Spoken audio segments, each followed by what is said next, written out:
मी संविधान आणि बाबासाहेबांवर व्हिडिओ बनवले, त्यावर खूप छान प्रतिक्रिया मिळाल्या. पण काहींनी विचारलं, तुम्ही बौद्ध आहात का, तुमची जात काय? सर्वप्रथम, जात आणि धर्म या गोष्टींना मी कधीच विशेष महत्व दिलं नाही. माझ्या मते खरा धर्म एकच आहे, माणुसकीचा धर्म. आणि त्या धर्मात दोनच जाती आहेत, इमानदार आणि बेईमान. मी प्रामाणिकपणाची जात निवडली आहे. तुम्ही स्वतः ठरवा तुम्ही कोणत्या जातीचे आहात. म्हणून माझा धर्म माणुसकी आहे आणि माझी जात इमानदारी आहे. आणि जे लोक जात धर्मावर गर्व करतात त्यांना एक प्रश्न आहे, जर जात धर्म खरोखर देवाने निर्माण केला असता तर प्रत्येक माणसाला देवाने एकाच जाती धर्मात जन्म दिला असता देव भेदभाव करणार आहे का? एखाद्याला खालच्या जातीचा आणि एखाद्याला वरच्या जातीचा बनवणार आहे का?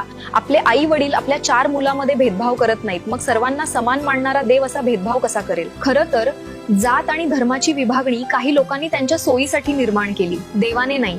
मग जे देवाने निर्माणच केलं नाही ते आपण का जपायचं? फक्त आपले बापदादे करत आले म्हणून? काळ बदलला, वेळ बदलली आहे, आता आपले विचारही बदलायला हवेत. मला वाटतं